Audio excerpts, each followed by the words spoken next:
Good morning, everybody, and a very happy new year to everybody. And of course, at a time of New Year, we want to be optimistic. And it's delighted that so many of you have resisted the temptation to join Sir Ed Davey and the Lib Dems on an unveiling a poster down in sunny Guildford, because you want to hear what we're up to. We are optimistic politically because, as Alex quite rightly said, this is an election year. Now, let's be clear. The country never voted that it was ready for Rishi. But I am absolutely certain that the country is ready for Rishi to call an election sooner rather than later.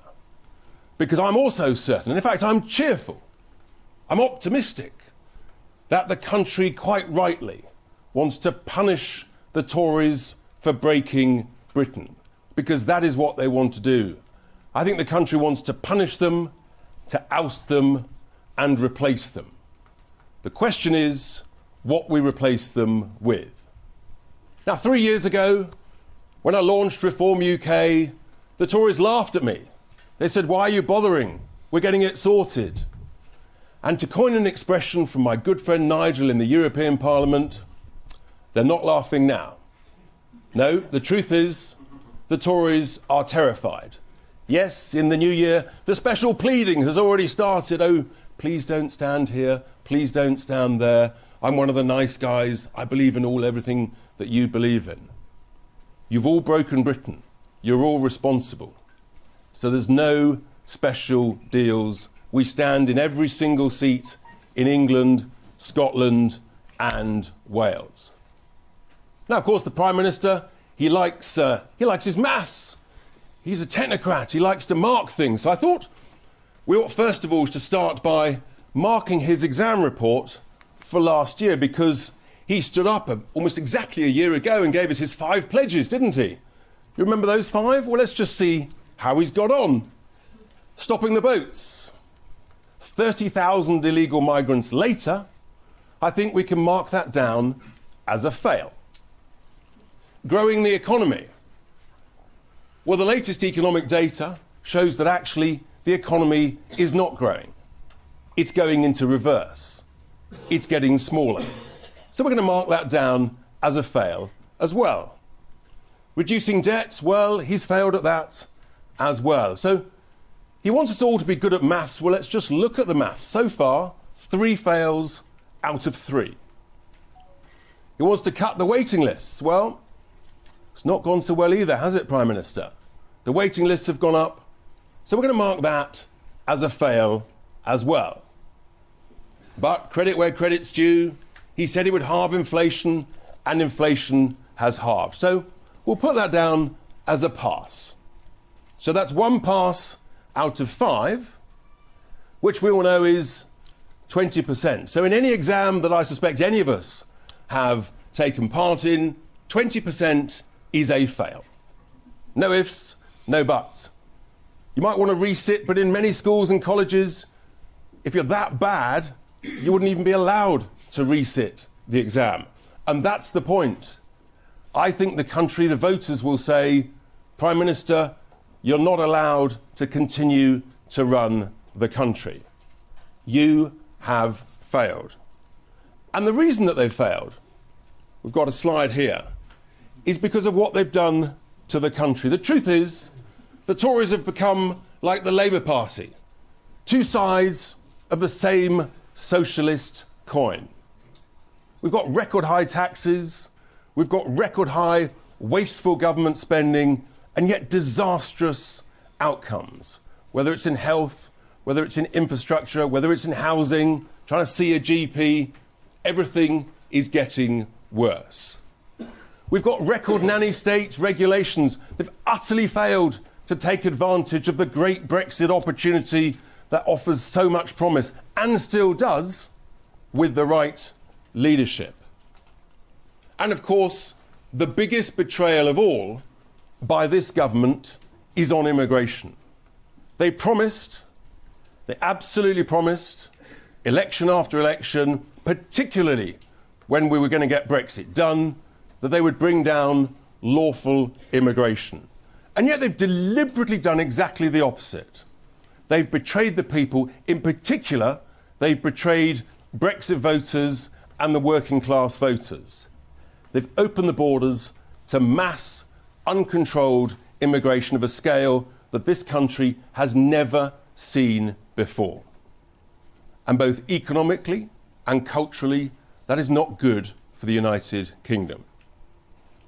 The other similarity between the two main parties, of course, is they're obsessed with the multi-trillion-pound cost of net zero.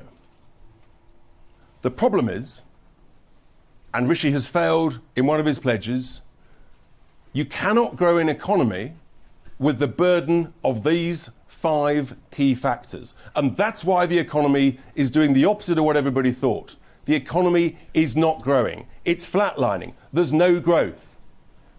And if there's no growth, you eventually run out of money if you keep increasing spending.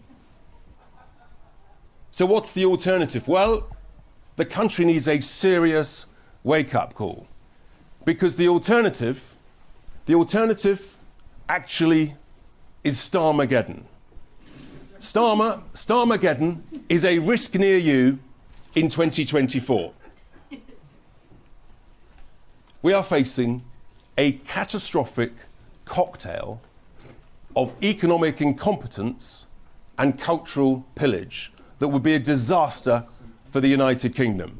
Because, of course, in every Labour government, every socialist way, they want more taxes. They want to take more of your money. Unbelievably, they want to get closer to the failing, sclerotic, recessionary European Union. We've just left it, and thank God we have. Germany's in recession. The EU's going nowhere. And yet Starmageddon wants to take us closer to it. They want more government spending, of course. That's what socialists do. They want more nanny state regulations because they think they know how to control your life better than you do. And of course, they want to betray the working class. I mean, the Labour Party was founded supposedly to protect and promote the working class. But with more mass immigration, you get exactly the opposite. An absolute disaster that has the effect of depressing British wages. And I'll give you an example of that. In the fast food delivery business, all the big fast food companies, they are complicit in allowing massive illegal working, huge illegal working, which is depressing wages of decent British working class people. And that is wrong, but that is the betrayal of the Labour Party. And of course, they're even more obsessed with net zero than the Tories. You cannot grow an economy under this burden. It's never been done before. Now, Jeremy Hunt, the other month, he was sort of celebrating when you had growth of 0.1 or 0.2%. For heaven's sake, man, that's feeble, that's pathetic. I remind people, in the 80s and 90s, the country was growing at 2.5 to 3% plus every single year. We're lucky if we grow at all. And here's the point that nobody's talking about enough. The deficit this year, already at almost 120 billion, is likely to end up by April at 150 billion pounds a year. If you have no growth and you keep spending more than you earn, then next year it'll be between 150 and 200 billion pounds. And eventually the bond markets say we're done. Enough is enough. No more. You've run out of cash. You've run out of money. You're bankrupt. That is where Starmageddon is taking us, with these key elements. And it is a catastrophe, an absolute cocktail of catastrophic incompetence. So we're crystal clear. Only Reform UK, with our policies, can now save Britain. The key thing is, we've got a cost of living crisis. The fastest and best way, the most helpful way to deal with that is, as I've said before, exactly a year ago, I said, you've got to make work pay. You've got to lift the starting point at which anybody pays any income tax from 12.5 grand to £20,000. That frees up 6 million people from any income tax at all. Net, it's about 30 quid a week. That is a significant difference to millions of households. Of course, there's lots of other taxes we need to cut as well in business, and also things like fuel duty. We should be cutting 20p of every litre of fuel. That will make a huge difference to individuals and to small businesses. And it's brilliant that our fantastic London mayoral candidate, Howard Cox, who's here today, he of course has been the champion of freezing fuel duty for many years. We've got to cut the wasteful government spending. It's off the scale. All of us in our households, small businesses, we're looking at our budgets and we're saying, we've got to save 5 quid in 100 without affecting our products, our frontline services, while still paying the bills. If you do that in government, every single manager of every quango, commission, department, council, it soon adds up. Yes, it's well north of £50 billion a year. That's what's got to be done. And of course, you've got to take advantage of the great, brilliant opportunities from Brexit. You've got to cut thousands and thousands of daft EU regulations.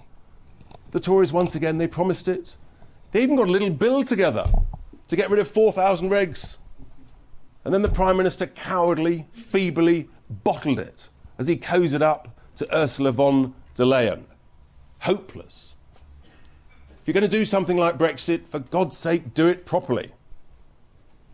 On immigration, we've got to freeze non-essential immigration. One in, one out. That is what the British people vote, I believe. That's what the people want. The British people never voted for mass immigration. And finally, we've got to scrap the totally job-destroying trillion-pound cost of net zero. Just that alone will make people better off. That alone will ease the cost of living crisis. I talk about the betrayal of Labour against the working class. Net zero, every week, every month, is destroying thousands of skilled manufacturing jobs, steel jobs, automotive jobs. They've betrayed their own people. Only Reform UK Now is the party of the working class, who will stop mass immigration, who will scrap net zero, who will help solve the cost of living crisis. And if we do these things together as a nation, as Alex quite rightly said earlier, if you want change, you've got to vote for it. And if the country votes for this change, then the result will be a high-growth, dynamic economy where all of us feel a great deal better off. Now, we're making great progress. We're going to be ready whenever the election is called. We've got our sort of spring rally. We're bringing it forward a bit, spring, on the 24th of February in Doncaster, so that we're ready, announcing all our hundreds and hundreds of candidates. We're almost there.